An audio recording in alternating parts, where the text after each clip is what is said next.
the woman was that they don't need to learn Torah like the men do. Right. This is something that the Rebbe, I would say, he changed that attitude, and I myself taught Chassidus in the girls' high school. I actually did 1 year. Was a voluntary, was an elective course. Yeah. So at the end of the day, last period, the girls could choose what course they want. And being that it was an elective, so I had a lot more freedom as far as to what we were going to learn. Mhm. And I decided, had quite a large group of girls, maybe 10, 12 girls. And I decided I'm going to learn the kind of Maimorim that Bachrim learn in yeshiva, but probably I never saw it in the curriculum of any of the girls' schools, Beis Yaakov, Beis Rivka, or wherever, right? So okay, fine, I'm taking a minor, and I introduced the course to the girls, and I said, listen, this course is going to be given so that if somebody happens to be standing outside the door and they listen in, but they don't see who's sitting there, they'll assume it's a group of all the yeshiva bachim are sitting and learning a deep maimer from Samach Vav or Ayin Beis. It was actually the maimer we learned then was via Data Moskva from the Rebbe Rashab.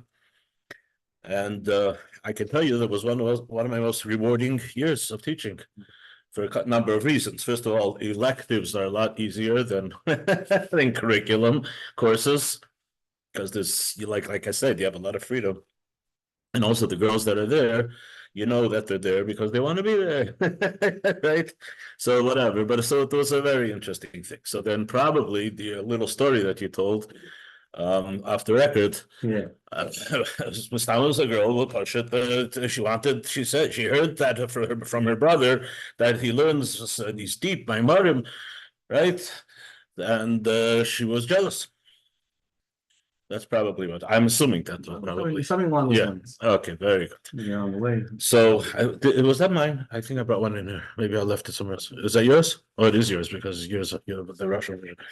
Okay, so what I did today in preparation of this class, it's been quite a few weeks. Baruch Hashem, you had Simchas in Moscow and The Simcha of like technical things, but whatever. So I'm actually almost every other Shabbos, I'm not even in town. You what? I'm not in town. Go to spend Shabbos with my daughter, Bracha. She moved to Monsey, New York. So I'm here this week, so I'm very happy. And I decided in preparation for the class, I'll do what I used to do, and that is to touch upon a topic that is brought up by the Alter Rebbe in this week's portion of the Torah Or, as the Rebbe encouraged back in the early 60s, that one should review the Maimarim of the Alter Rebbe from these two Svarim of Torah Or and Likutei Torah, just like you review the Parsha on a weekly basis before the Parsha. I think I wasn't around at the Fabrengens in those days, but I think the Rebbe would refer to it as the Chassidic Parsha. So just like you have your Maver Sedra, Halacha and Shulchan Aruch, that a person has to review the Sedra, Shnai Mikra ve'echo Targum, you read the Pasuk, and then you read the translation and Targum. And likewise, said the Rebbe, one should also do so with regard to the Maimarim of the Alter Rebbe. So before Rabbi Miguel Sibbett, President of Sibbett, the Rebbe told him he has to learn Chassidic Parsha 5 times each week. okay. 5 times each week. Wow. 5 times he should go to. Yes. And he did it. And I'm sure he did it. I'm sure he did it. Yes. So this week, the Alter Rebbe, there is a mimer from the Alter Rebbe on a few words of the bracha. It begins with a pasuk, part of a pasuk. which is in the Bracha to Shevet to Yehuda. That Yaakov, of course, this week, Parsha.Shiur, Yaakov gives a bracha to his sons before he passes away. And in the bracha of Yehuda, right, he blesses Yehuda with an abundance of wine and abundance of milk, right? Yeah. Meaning that in his land will grow grapevines in abundance, and then the sheep will also produce rich milk, right? But of course, in the bracha, things are said in somewhat metaphoric language or poetic language, let's say. So when Yaakov Avinu benched Yehuda, so he ends off the pasuk with Chachlile Einayim Meyayin. Your eyes will be red from wine. Rashi says that it's the derech of people who drink wine that their eyes get red. Clearly, right? Chachlili einayim miyayin. Chachlili, Rashi says, means red. Your eyes will get red from the wine. Uleved shinayim micholov, and your teeth will get shiny, pearly white from the abundance of milk. So this is the bracha that part of the bracha that Yehuda gives, that Yaakov gives to Yehuda. Please have a seat. Have a seat. Yeah. Yeah. Okay. So the Alter Rebbe makes a reference to the fact that both Yayin and Cholov is a reference to Torah. The truth is, and this I know only because I'm learning the Torah with footnotes, and the footnote says that the source of this is actually from the Radak. Radak was from the times of the Rishonim yet, and he wrote Pirush on Chumash, on Parshas. What? Reb David Kimchi. I did a quick Google to find out exactly when he lived. So he lived in the 12th century, meaning that he was yet from the Rishonim. Okay, the era of the Rishonim goes from the Eretz. From 9 years to the 10th century to, let's say, the 15th century, whatever, to the mid 1500s, let's say 900s to the 1500s, quite a period of time, a golden era of Torah study, right? And the Radak, everybody knows the Radak.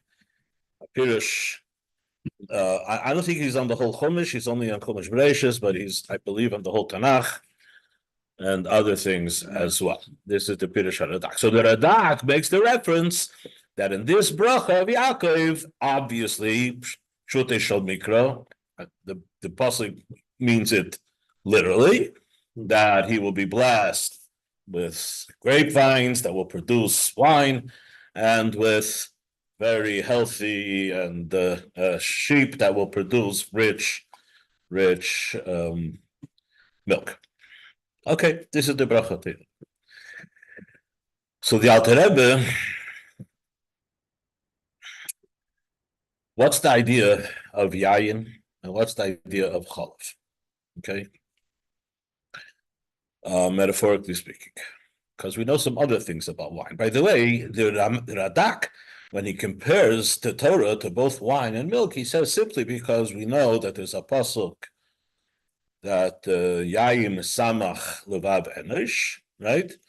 That wine makes a person joyful, right? And likewise, we have a pasuk by Torah, Pekudei Hashem Yisharim, Pekudei Yisharim Mesamchi Leiv, that the mitzvahs and the Torah of Hashem brings joy to one's heart. So there's a common denominator between wine and Torah. When it comes to milk, the Alter Rebbe says that milk, what is the first food that a child needs to have in order to sustain himself? It's milk.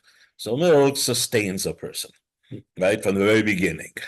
Later, as we get older, we learn, the child is introduced to other foods and so on and so forth.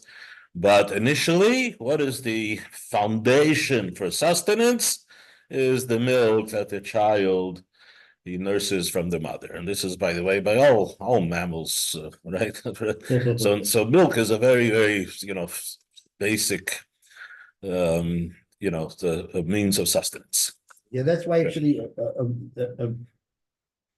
modern classification calls a whale a mammal. Because in other words, Oh, it does, it knows. because in other words, What I learned in third grade, I think, was that reptiles give birth by producing the egg outside of the body, and then it hatches, and mammals, the offspring actually develops within the mammal. I mean, whales actually don't give eggs.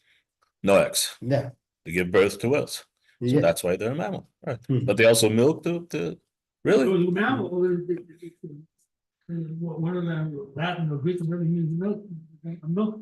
Yeah, so whales Mhm. Yeah. They have- and what's it called? They give milks. Yeah. We're in the water. They latch on and they see, I learned something new. Yeah, I knew that whales were considered mammals, but I didn't realize that they also. Yeah. But the bottom line is that milk is basically the foundation of sustenance, and likewise, Torah says that Radak is what sustains us. A Jew needs Torah to be properly sustained. Okay, you could live off donuts. You might not live very long, but you'll live. It'll sustain you, right? I mean, if you don't eat, you cannot live. If you eat just donuts, you'll live. Not going to be a very healthy life, but you'll live. And your doctor may Right. kill you. But if you want to be healthy, you eat healthy food, and then you live long and you're strong, and so on and so forth. Torah sustains the person. Can a person live without Torah? Yes, but spiritually speaking, it's a very unhealthy life. It's not a good life. Okay, it's an unhealthy, spiritually unhealthy life. By learning Torah, you are sustained spiritually in a very wholesome and healthy manner. Again, spiritually speaking. Okay. So the Alter Rebbe goes into a discussion. We know that part of our service of Hashem is to love Hashem, right? It's to love Hashem. So how do we know this? It's very simple. So pasuk, we say it twice a day at least, right? Shema Yisrael Hashem Elokeinu Hashem Echad. What's the next pasuk? You should love Hashem. So love is in our service to Hashem. There's such a thing called the act of love. Okay. But we find a reference to two different kinds of love. One is what's called Ahavas Olam. Ahavas Olam, this is also expounded in Tanya as well. Ahavas Olam, basically, we reference it when we daven, and we say in the bracha before Shema, Ahavas Olam Ahavtanu, right?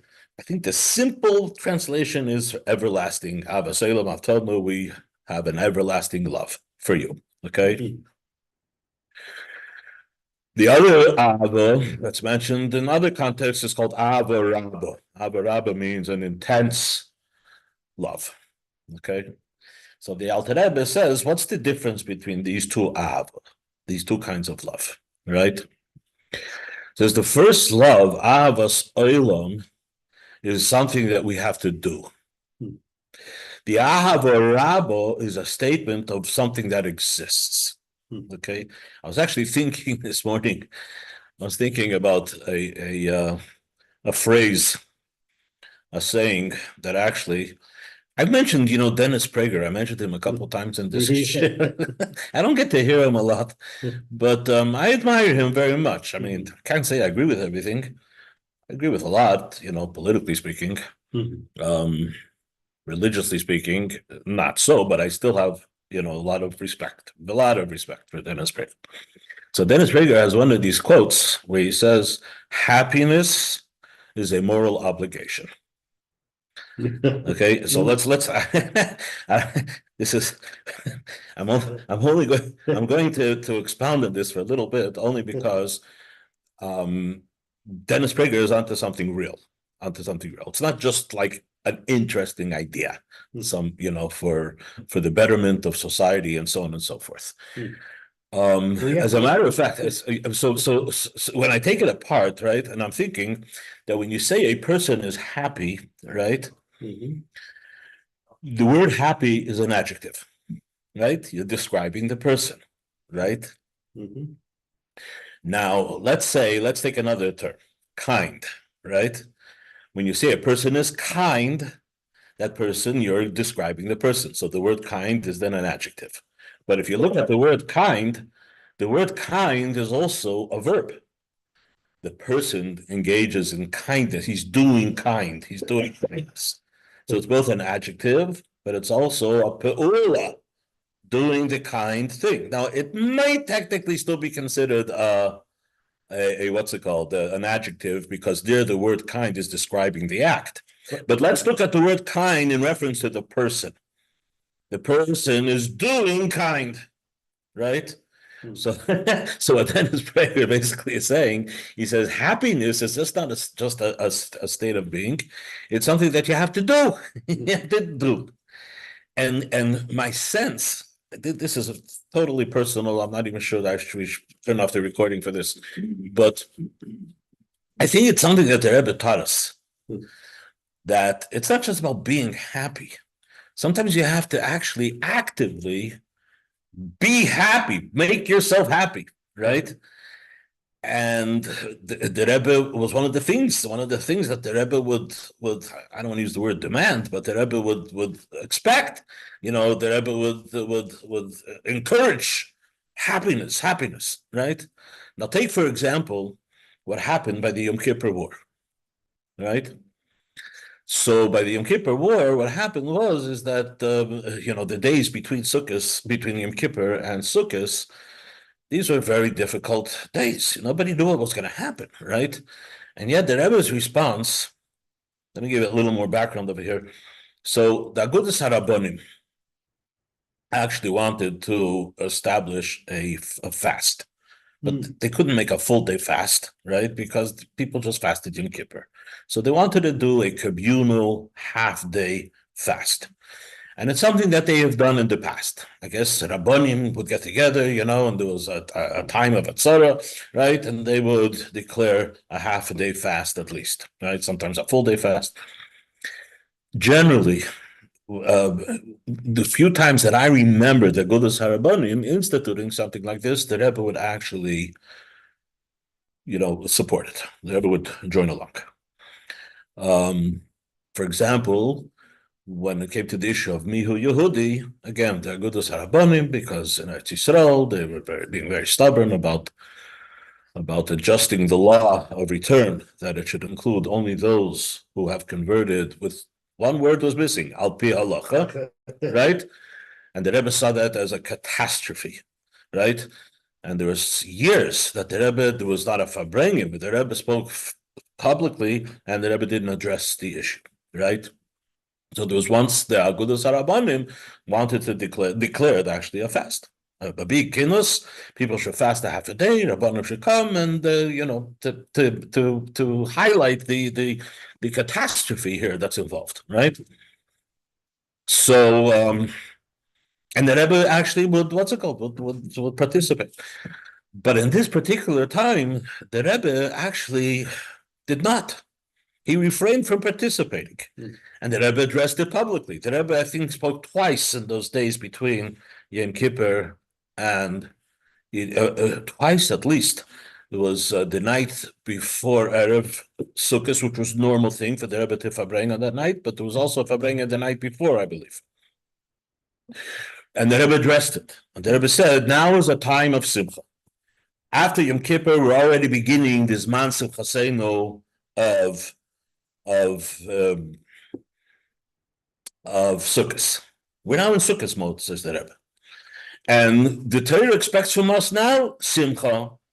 It's actually a command. You shall rejoice, which is interesting.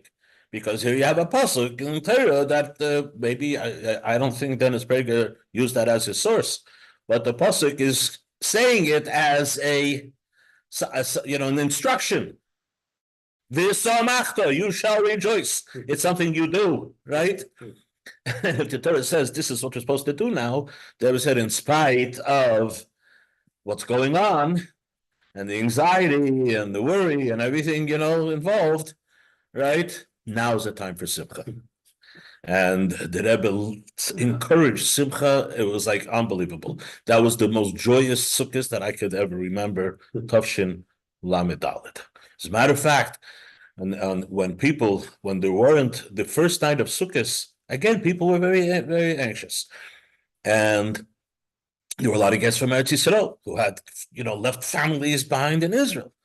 It was scary. It was scary. I mean, I was too young at the time to really, be aware of how scary it was. But it was a scary time. So, like the first night of Sukkot, normally what happens in Lubavitch? Fabrengen. Everybody knows here with Fabrengen. Now you have the Simchas Pesach Sheva, but this was where you dance in the street. But this was before that had started. Fabrengens. But there wasn't much Fabrengen going on in Crown Heights, right? So what was instead?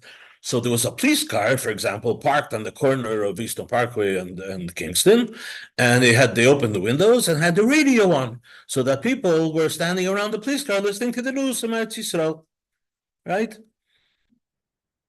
The Rebbe had a very unusual farbrengen. The second night of Sukkot, after Ma'ariv, before people went home for Kiddush, the Rebbe came down for a farbrengen. Very unusual time. Never happened before, I don't think.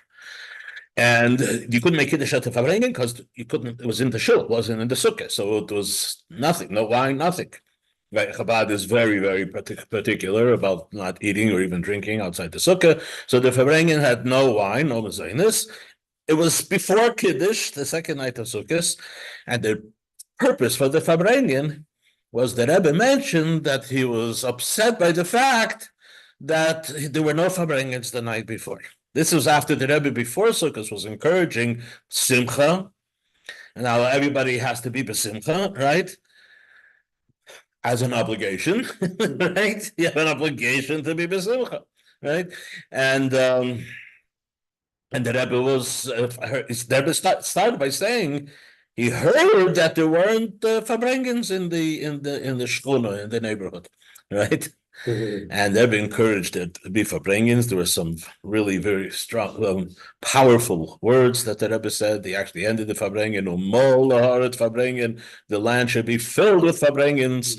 Kemayim layom chasim, just the way like the Rambam ends off, right, with the pasuk from Navi. Thus, the world will be filled with godliness. The world will be filled with the knowledge of Hashem. Kemayim layom chasim, the way water covers the land, right? And the ocean covers the ocean. So likewise, the world should be filled with farbrengens, right? It was powerful words. Let me tell you, from that second night of Sukkot until after Simchas Torah was literally one long farbrengen. It was one of the most joyous Sukkos that I remember. Okay, and the Rebbe again, the Rebbe spoke. That there will be victory. There'll be victory, even more greater victory than the 6-day war. Right? It was very encouraging and so on. I'm giving you just one example. And by the way, the memories of that were so helpful now when we had that terrible news that came on Simchas Torah. The Lubavitchers knew what to do because they remember they were told what the Rebbe had said in the Yom Kippur War, 1973. And so he says, you know what? We have to be besimcha. That's all. And the Rebbe made the point that dafke simcha is going to be what's going to accomplish what you're trying to accomplish by a fast. So since the mitzvah now is simcha will accomplish it. And not only that, we also have the general rule that's brought down that simcha. This is in the Mefarshim that say the Alter Rebbe actually. There's the great question that in the Teichacha, right? The Kisave, right, where it says all of these terrible things will befall you. Why? Because you didn't serve Hashem b'simcha. And the question that's asked, and the Alter Rebbe also asked this question. So what do you mean? Because you served Hashem, but you just didn't do it b'simcha. For this you deserve such right. So the Alter Rebbe says no. The reason why you deserve these punishments is because you deserve the punishments. However, the pasuk is telling us, had you served Hashem b'simcha, guess what? All of that would have been erased, right? Because that's the nature of simcha. And the Alter Rebbe brings a marshal of a king who's in a bad mood, and he signs terrible decrees or whatever, right? And then people realize, whoa, this is getting a little out of hand. So what do? They bring the court jester to come, and once he's in a good mood, right? He said, whoa, what did I just sign over there? Yeah, give it back. I don't, right? Because Simcha is Eretz Kol HaGedorim. It breaks through normal boundaries. So that's the power of Simcha. What year was this? It was 1973 by the Yom Kippur War. Yeah.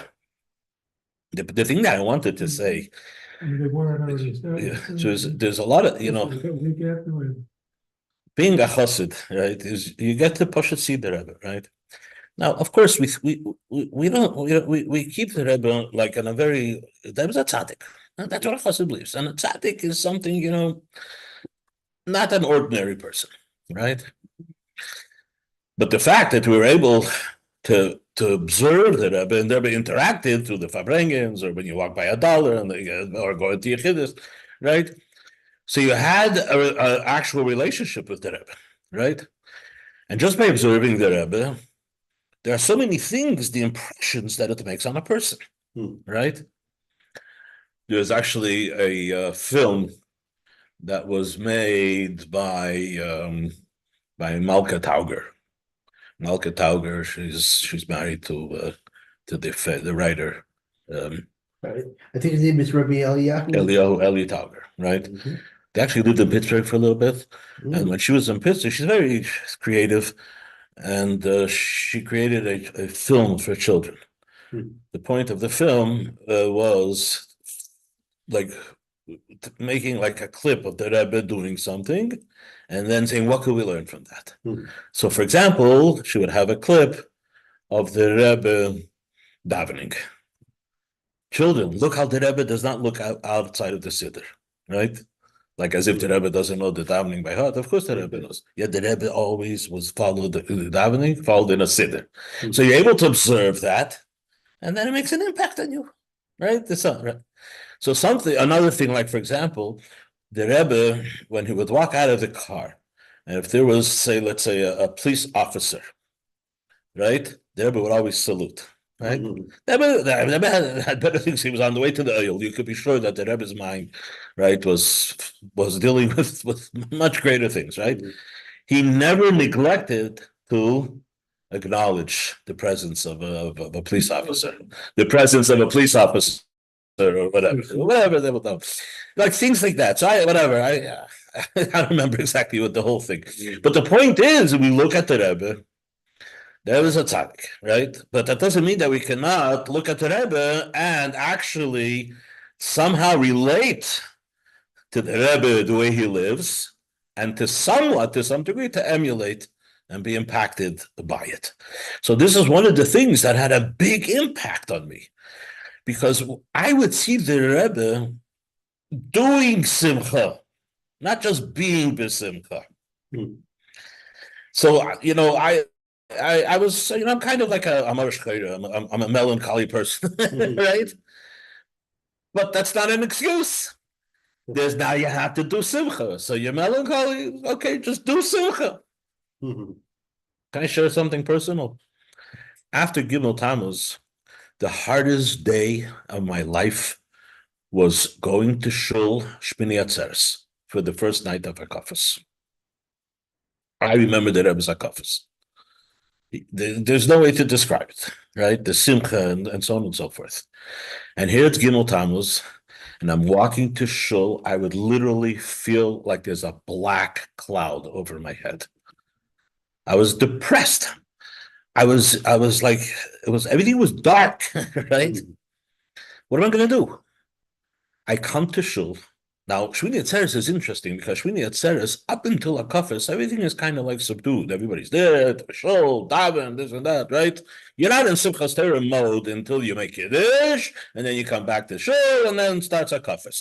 Now it's ready Simcha mode. Mm-hmm. Now I said, no.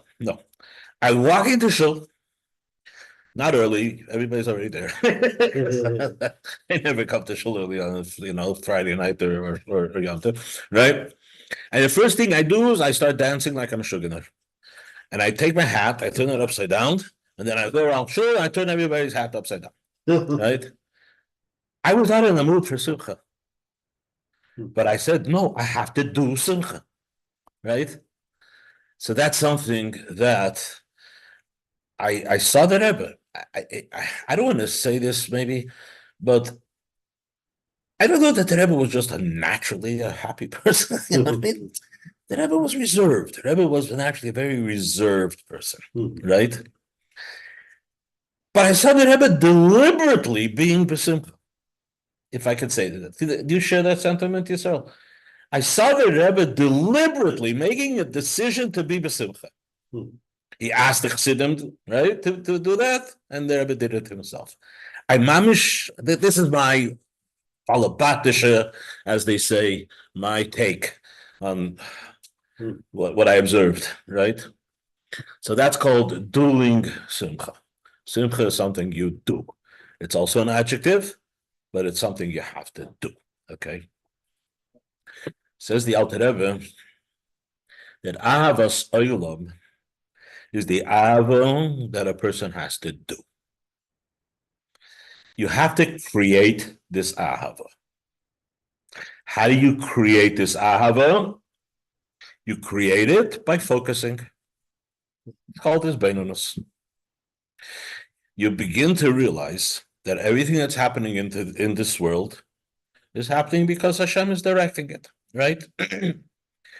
If you have the right, proper bitachon, so then you believe that everything that Hashem is doing, He's doing for good, right? Once you've developed that bitachon, right, there are the things that are obviously good that happen in your life that unfortunately sometimes we don't acknowledge because we just take things for granted, right? If you stop and think about those things, no, they're not just happening. They're happening because Hashem is wanting it to happen. Now, yes, that's based on bitachon. That's based on your emunah, that everything that happens is because Hashem is making it happen. The more you develop that emunah and that bitachon, guess what happens? The greater you begin to appreciate what Hashem is doing for you. You know why? Because what the emunah and the bitachon does, it's not only in those situations where obviously things are happening good, when there are things don't look like they're happening so good, and you're able to accept them with the emunah bitachon, knowing that ultimately it is good, right? Guess what happens? Hashem lets you actually realize. He shows you that how it ultimately it is good. Now, if you just live your life, just experiencing things and just reacting to it in the moment, without looking at a bigger picture, then there are going to be things that, oh, well, great. And there are going to be things, darn, right? That's going to be your initial reaction, and that's normal, you know. Yeah, after all, we're primarily nefesh habanis, consciously speaking, right? And that's the way the behemoth reacts, right? But a Jew is expected to rise above his little behemoth, right? And he learns shara bitachon, and he develops a strong bitachon, right? And when he develops that strong bitachon, everything changes. Everything that happens in your life changes. Starting with the good things, you begin to see them as because it was designed to happen, you know, because Hashem cares for you. You take a little different approach. You don't just take it for granted. No, Hashem is being kind to me now. What are you going to feel? You're going to feel ava. Then you have things that are unfortunate, and you say, okay, this doesn't feel good. This is bad. But you know what? I'm going to hang in there. I'm going to believe that Hashem is doing it because Hashem loves me, right? And then guess what? When you take that approach, I mean, I'm speaking personally, you know what? In the end, yeah, actually, what's it called? Yeah, I see. And not only that, if you're really lucky and you open your mind up enough, you're able to actually see that, wow, Baruch Hashem, that happened because the good that came out of it that never had been had it not gone to those stages, right? My niece, Rivki Deren, Allah Hashalom. So you know how the end of every email or whatever, you could put in like a caption, what's it called, right? Signature? A signature thing. But so her thing was, in the end, it's always good. If it's not the end. Something like that. And if not, it's because it's not the end. Now, she had an amazing way of approaching life. She had a very difficult life, believe me. But I don't know, she has good parents or whatever, or she just was naturally just a really amazing person, right? And she had like a really difficult life, you know what I mean? Physically speaking. So yeah. So that's the thing. So that's called Ahavas Olam, right? The issue though with Ahavas Olam, the issue is that it's dependent on you. That's why it's called Ahavas Olam. Olam is also a word that's used to reference the reality within you live, the world. This is the world, this is the world. So I think that the simple pshat is Ahavas Olam, because Olam also means lasting. So a lasting love. We have love. It's in English, something, whatever. But Ahavas Olam is when you look at it a little deeper and you see the reference to the word Olam. The word Olam, by the way, the word Olam in Chassidus mentions quite often that it also has the interest. It's related to the word Halem, right? Now, what's Halem mean? Halem means concealment. It says this world is really one big concealment for somebody who looks at it and accepts it as the absolute reality. It has that capacity that it could actually be approached as being the absolute reality, but that's all because that's what the world is. The world hides the deeper truths. So you look at it and you don't accept it, right? So this is a ahava within that context, right? That you're living in a world where things are happening, right? And some of those things that are happening upon initial observation, they're very negative and hurtful and painful and so on and so forth, right?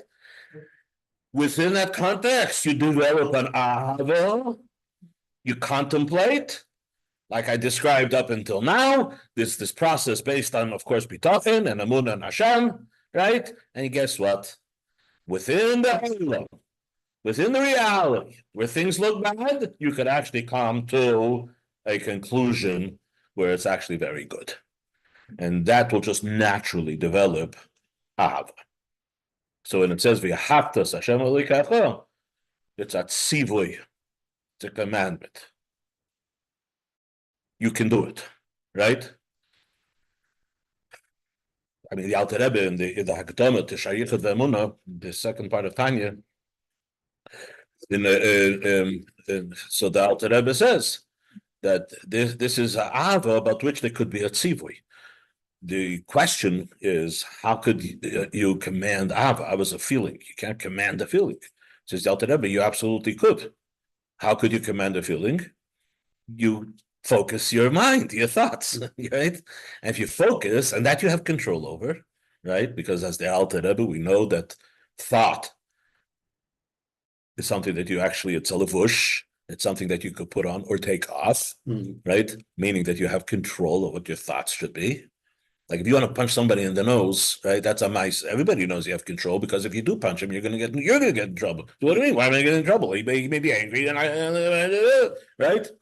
Now, if that was an animal doing it, then you say, sorry, you made him angry. You have to expect that, right? But if a person does it, you see, no. Acts are levushim. What does it mean that it's a clothing? You don't have to put it on. You want to hit him, but don't put on that garment, right? So the same thing is with thoughts. Thoughts are also garments. It's a more inner garment, right? Harder to control, but not impossible to control, okay? So the ultimate Beinoni, by the way, is not just the person who controls his acts, or even not just the Beinoni who controls how he expresses himself, right? So you want to swear, but you stop yourself, right? Because you know it's wrong. Right? Or you want to express anger and you stop yourself, okay, you took off that garment, right? Best thing is to replace it with a better garment. But the same thing is with machshava. I shouldn't be thinking that, right? I got to put on a better garment. When it comes to ava, there are garments that you have to put on, right? Things to contemplate, things to focus on, right? And guess what? What happened is you've created ava. There's a natural response, the way the body works. Mayach, lev. You use your mayach, the lev is going to respond. And by proper contemplation, the lev, all of a sudden you feel oh, you mamish appreciate, and you have love for Hashem. And you have love for Hashem. And again, that's all avas olam. It's an act, it's a verb, not an adjective. Having said that, though, says the Alter Rebbe, there's another kind of av, and that one's actually more like an adjective. It's not something that you do. It's something that you're born with. Okay? So, on the one hand, it's somewhat elusive. It's called Ava Musuteres. It's hidden. It's hidden. So there are certain things about the state of your existence, right, that are actually hidden, that you're not necessarily even aware of, right? That Ava is the Ava, that's a Yerusha from Avraham Avinu. You have it by virtue of the fact that you have a neshama and you're a Yid. And because you have that neshama, there is embedded in your very DNA this Ava, right? That Ava, by the way, is in a way, a much more intense Ava, in a way. Why? Because since the Avas Olam is dependent on the garment that you put on, it's dependent on what you do mentally, right? Being that it's dependent on what you do mentally, you are in control of how much it'll actually occupy your mind. And therefore, hence, you are in control of how deep the effect is going to be on the heart. You could think, and you get all excited, then you go on with life, and everything that you thought seems to have somehow faded, right? Whoa, what do you mean? I just had such a great morning, and had such a good conversation, and I became to such a feelings of appreciation, right? And then you go on with your life, and everything that happened to you in the morning could, chas v'shalom, fade, right? And then you have to do it again and again. And the more you do it, the less it'll fade, perhaps, hopefully, right? Because all of it is dependent on your engaging. It's a deed. It's a verb. It's something you do. Being, however, that the Ava, and this, by the way, is called the Ava Rabba. The Ava Rabba is that a very intense, strong Ava. Is not something that you do. It's something that is, right? So it's an adjective. This is something that describes a Yid. He's one who loves Hashem. So you're not creating it. Who did create it? Why do you have it? Oh, Hashem created it. Wow. So it exists on his terms, not on your terms. And therefore, when that Ava comes out, right? Wow, does it come out? It comes out in such powerful, strong ways. Okay. Now it's very hard if you want to use anecdotal situations to say, "Oh, I think there is just an outburst of that Ava Rabba, that Ava Musuteres." It's hard to say. It's hardest to say when in reference to your own self. It's a little easier when you observe it in other people. It's easier to diagnose, I would say, right? So we see, especially now, for example, in Eretz Yisrael, the stories that are coming out from Eretz Yisrael, right? Where people, the last thing on their mind would be to put on mezuzah on the door or to put on tefillin. These are people that were just anti-religious, right? And somehow something triggered, right? It wasn't from his bonus. It wasn't from engaging in things that will bring you to some appreciation and ultimately to some love, right?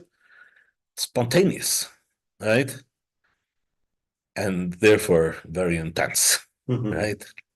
Very And intense. Israelis, according to what I read, are more intense to begin with. So It's just what you read, but yeah, because they were actually very intensely anti-religious. Yeah. And all of a sudden, boom, right? Okay, so this is just like one anecdotal thing, right? And like I say, who are we to diagnose? But we know that it exists, right? And there are times that if you look at it from the right perspective, you say, "Oh my gosh, that was the neshama. That was the neshama." Okay. I spoke a few weeks ago. I remember a little bit closer to after what happened that Avarabba, by the way, is sometimes driving people to do things that they're not even aware why they're doing it, right? And I mentioned that the Rebbe once spoke back in the 1950s about a group of Jewish teenagers or whatever who, instead of coming to Hakafis, they had a, what's it called? They went to a nightclub or whatever to dance and to rejoice or whatever. And then the Rebbe, we don't have time to go into it, but the Rebbe said, it was the neshama, the Yiddish neshama, wanted to dance on Simchas Torah. The behemoth, though, the Nevesh Obamas, no way, I'm not going to get this show, right? I don't do that. I don't do it, right? We don't do that, right? So somehow the behemoth, at the end of the day, somehow got them to go to dance, right? So they were dancing. The Rebbe looked at it from a completely different perspective. They have the Adam Soteris. That Adam Soteris will do anything to come out, right? It's fighting to come out. So it ended up coming out in a little bit of a little distorted way, whatever. But that's where it's coming from, says the Rebbe. And the reason why the story came up, and what the Rebbe spoke about it was because I don't think anybody ever said anything Chas v'Shalom, but this whole thing this catastrophe that happened. So one of the greatest karbonis, the greatest sacrifices, were the people that were engaged in not a holy. But if you look at it from the Rebbe's perspective, but they were dancing in Simchas Torah. Is it the way you should have been dancing? Maybe not. But there's still a neshama involved. So that's another form of this avarabo, by the way, because it's innate.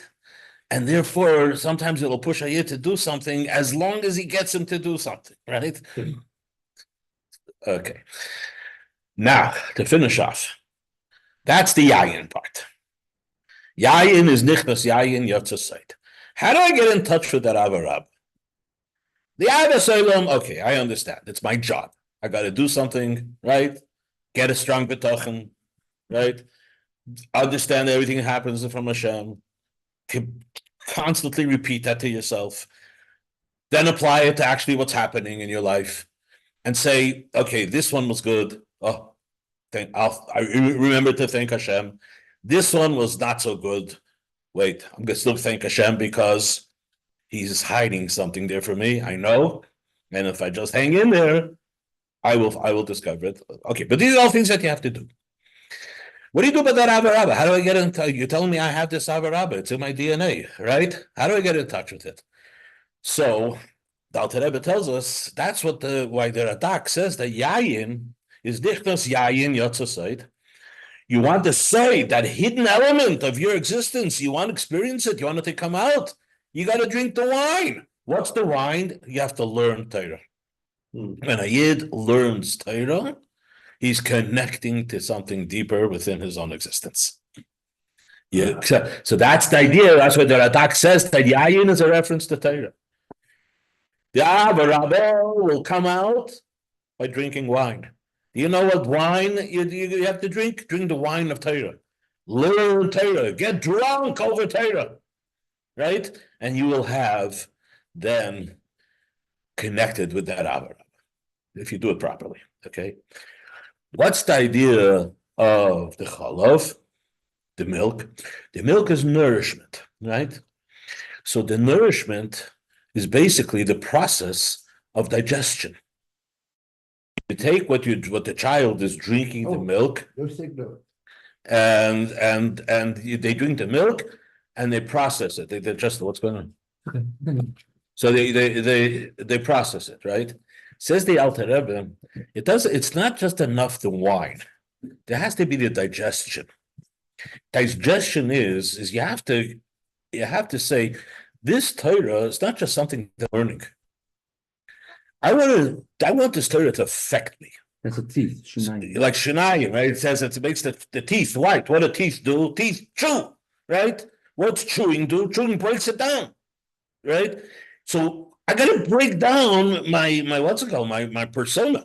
Right? I'm not gonna just learn Torah because unfortunately you could learn Torah and it could have actually a negative effect on your persona because you start patting yourself on the back. Wow, I'm so great. Look how much Torah I learned. No, you want that Torah to connect to that inner Ava, the Ava Tiferes. You got to also start chewing. Chewing means you have to analyze and say, 1 second, is this Torah actually affecting me in a positive way?